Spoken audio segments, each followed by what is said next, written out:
안녕하세요. 미소영입니다. 요즘 챗GPT AI의 발달로 세계가 급격하게 변하는 것을 피부로 느끼고 있는데요. 너무 똑똑해진 인공지능형 AI 등장이 사람들의 일자리를 대체하고 고립시키는 사회 현상으로도 확산될 가능성이 있지요. 오늘 소개하는 책은 김만권님의 외로움의 습격입니다. 정치 경제학자 노리나 허츠는 21세기를 외로운 세기라 부릅니다. 언제까지 우리는 우리 자신을 이렇게 외로운 나, 사라지는 나로 버려두어야 할까요? 이 책은 묻습니다. 우리는 왜 이 세계에서 사라지고 있는 걸까? 우리는 어떻게 의미와 존재를 잃어가고 있는 걸까? 이 외로움은 정녕 어떻게 해도 떨쳐버릴 수 없는 걸까? 어찌 보면 답할 수 없는 질문들인지도 모릅니다. 우리는 외롭거나 외로워지고 있는 사람들의 사정을 일일이 알아낼 방법이 없으니까요. 외로움의 습격은 총 5개의 파트로 구분해서 외로워진다는 것, 외로움이 디지털을 만날 때, 데이터가 편견을 만날 때, 외로움이 능력주의를 만날 때, 외로움의 습격 어떻게 대응할 것인가에 대해 함께 고민하고 있는데요. 오늘은 2장 외로움이 디지털을 만날 때 일부를 소개해 드릴게요. 미소님들도 찬찬히 들어보시고 외로움의 습격에 대해 같이 생각해 보는 시간을 가져보면 어떨까요? 그럼 책 속으로 들어갑니다. 외로움이 디지털을 만날 때 21세기는 외로움의 시대일 뿐만 아니라 비약적인 기술 발전의 시대이기도 해요. 20세기 중반에 등장한 디지털 기술은 후반기 들어 급격히 성장했어요. 그리고 21세기에 접어들어서는 우리들의 일상 속에 완전히 자리 잡았죠. 그 근거가 바로 여러분이 매일 쓰고 있는 스마트폰입니다. 스마트폰, 여러분 이 물건이 언제 처음 나왔는지 기억나세요? 잠시 생각할 시간을 드릴게요. 언제일까요? 정확히 말씀드리자면 2007년 1월에 스티브 잡스가 최초로 제대로 된 스마트폰을 공개하고 그해 6월부터 판매되기 시작했어요. 계산해보면 이제 겨우 16년 정도 된 기술인 거예요. 그런데 가격도 만만치 않은 이 물건이 처음에 출시되자마자 정말 빠르게 보급되었고 10년도 지나지 않은 시점엔 이미 수많은 사람이 스마트폰 없이 제대로 생활할 수 없는 지경에까지 이르렀어요. 스마트폰에 중독된 인간이 탄생된 거죠. 이는 스마트폰 보급률과 관련된 통계를 보면 금방 드러나요. 독일에 100만 건 이상의 각종 통계 자료를 보유하고 있는 스테디스타라는 시장 및 소비자 조사 업체가 있어요. 이곳에서 내놓은 자료를 보면 2020년 기준으로 세계 인구 78억 명 대비 스마트폰 보급률은 78.05%입니다. 그러니까 15년도 채 되지 않아 전 세계 인구 5명 중 4명이 스마트폰을 쓰고 있는 거죠. 2020년 통계니까 그나마 이건 코로나19의 영향이 제대로 반영조차 안 된 거예요. 그런데 우리나라는 이보다 훨씬 높습니다.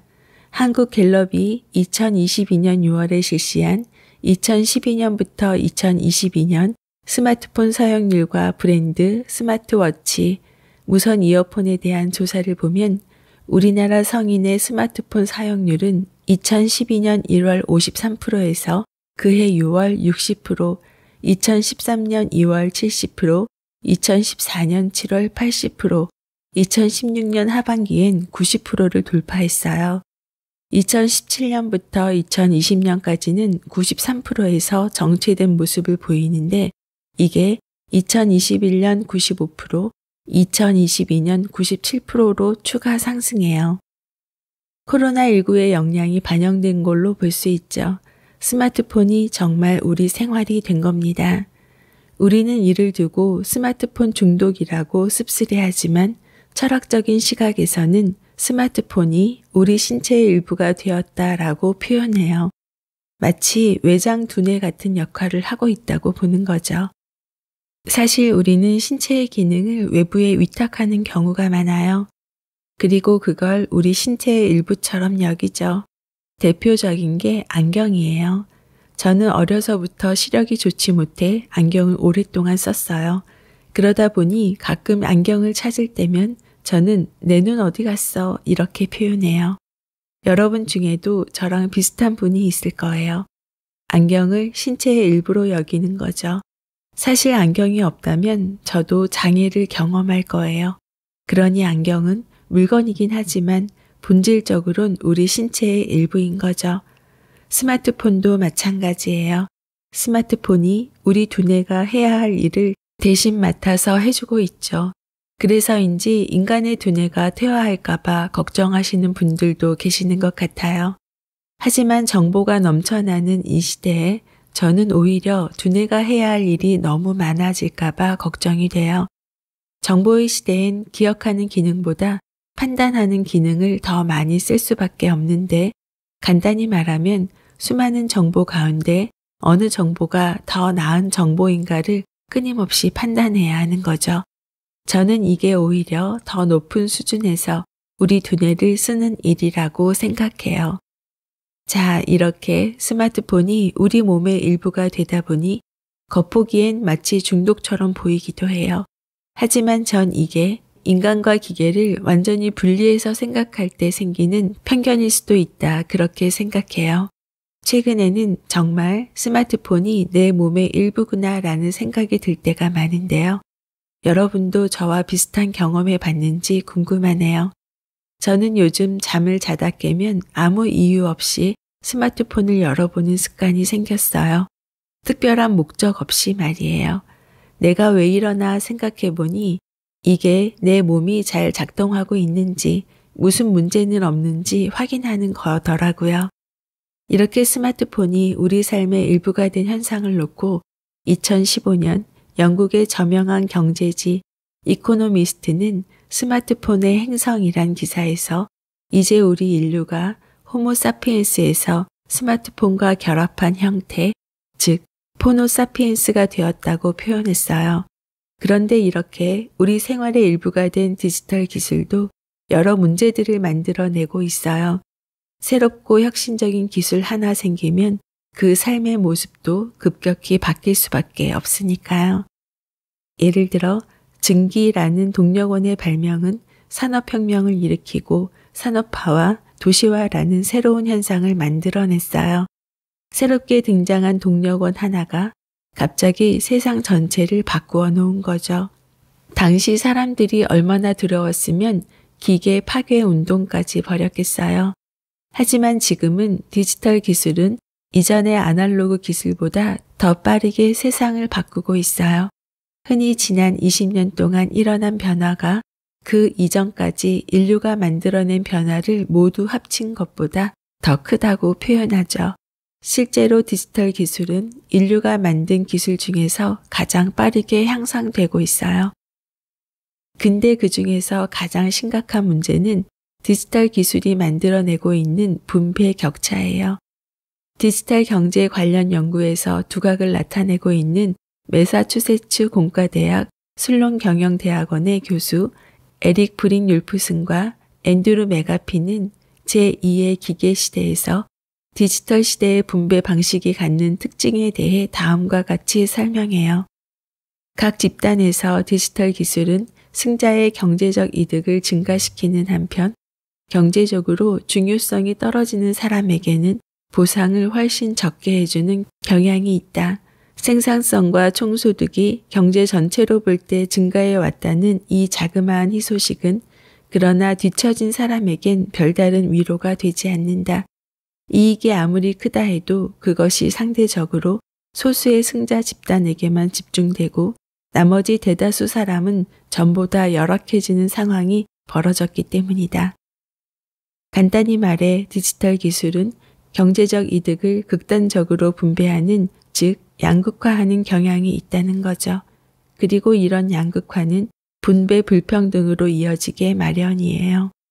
불평등이 만드는 심리 현상을 연구하는 리처드 윌킨슨과 케이트 피킷은 불평등 트라우마에서 불평등은 우리가 그것에 어떤 이름을 붙이는가와 상관없이 실질적인 고통을 유발한다. 불평등이 커질수록 사회적 위협과 주의 불안이 커지고 위축과 복종, 종속 본능으로 이어지는 수치심을 유발한다고 하면서 지위 경쟁과 불안이 심화되면 사람들은 상냥함과 이타심을 잃고 남을 폄훼하는 경향이 증가한다고 설명해요. 이는 우리가 흔히 말하는 불신 사회의 모습이죠. 결국 불평등이 증가할수록 사람들 간의 불신도 증가하게 되는 거예요. 이렇게 사회의 불신이 널리 퍼지면 사람들도 변하기 마련이에요. 이전보다 내향적으로 변하고 이웃과의 왕래도 뜸해지며 나쁜 인상을 줄까봐 타인을 피하려는 경향이 강해지죠. 이렇게 불평등으로 인한 불신이 널리 퍼진 사회일수록 개인들이 홀로 남겨질 가능성은 높아지고 심지어 스스로 홀로 남겨짐을 선택하는 경우도 점점 늘어나게 되죠.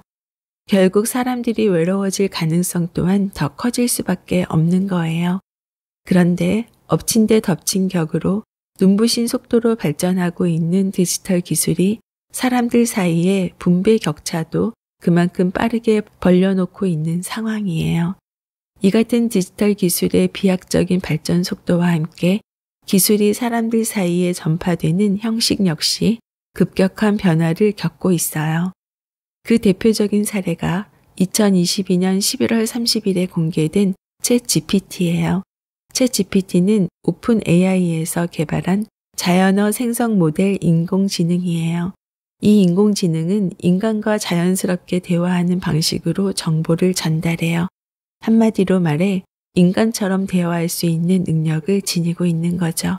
저는 이 바뀐 정보의 형식이 인간의 삶에 큰 영향을 줄 거라고 봐요. 이유가 뭐냐고요? 앞에서 언급했던 우리가 처한 현실, 즉 우리 인류가 가장 외로워진 세기를 살고 있다는 사실 때문이에요. 관계가 단절되고 사람들이 고립되어 가는 상황에서 등장한 대화형 인공지능은 인간의 대화에 어떤 영향을 미치게 될까요? 다시 말해 급격히 변화하는 인간과 기계의 관계가 앞으로 인간과 인간 관계에 어떤 영향을 미치게 될까요? 챗GPT는 생성형 인공지능 대화가 가능하지요. 질문하면 대답을 그럴싸하게 해줘요. 요즘 책을 쓸 때도 AI에게 질문하면 그에 맞는 목차부터 내용까지 글로 만들어줍니다. 저는 책 속에서 안경이 신체의 일부가 된 것처럼 핸드폰도 뇌의 기능을 도와주는 신체의 일부가 아닐까라는 저자의 말에 한참 생각하게 되었어요. 저도 잠을 자기 전 잠을 자다가 일어나서 제일 먼저 찾는 것이 핸드폰입니다. 눈의 시력이 나쁜 사람이 안경을 찾는 것처럼 핸드폰이 일상생활의 일부로 자리 잡아 나의 스케줄을 다 관리해주고 있어요. 내 머릿속에 집어넣고 기억하고 저장하고 꺼내는 일련의 과정을 핸드폰이 대신 해주고 있는 거죠. 핸드폰 중독이라 생각될 정도로 개인 생활에 깊이 녹아져 있습니다. 디지털 기술 격차로 인해 밀려난 사람들을 디지털 난민이라고 부른다고 합니다. 디지털 기술을 활용하지 못해 생명과 재산을 보호하는 일, 정치에 참여하는 일, 인간다운 삶을 보장받는 일 등에서 밀려나는 사람들이 계속해서 나오고 있다고 하는데요. 어찌 보면 현재 50대 이후의 사람들이 해당되지 않을까 합니다. 디지털에 익숙하지 않아 일반 생활할 때 영향을 받기도 하는데요. 지금은 나이가 많아서 너무 어려워서 못해서라는 말이 통하지 않습니다. 시간을 만들어서라도 배워야 덜 외로워지지 않을까 합니다. 특히 디지털 발달로 인한 빈부 격차도 발생할 수 있지요. 디지털 기술의 발달이 우리에게 중요한 문제로 다가오는 이유는 발전 속도가 너무 빠르다는 것, 디지털 기술을 바탕으로 한 산업일수록 네트워크 효과가 너무 크다는 것, 디지털 기술이 중간 정도의 숙련을 필요로 하는 일자리를 줄이고 있다는 것입니다. 책 속에서는 디지털 세상에서 일어날 수 있는 문제에 대해 다루고 있는데요. 첫째, 왜 디지털은 심각한 분배 격차를 만드는 걸까?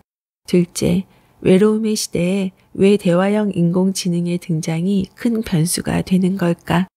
셋째, 외로운 인류, 즉 롤리 사피엔스가 된 디지털 인류에게 적합한 새로운 공동체란 어떤 것일까? 이 세 가지 질문을 하고 이런 디지털 변화가 어떤 영향을 미치고 있는지 함께 고민합니다.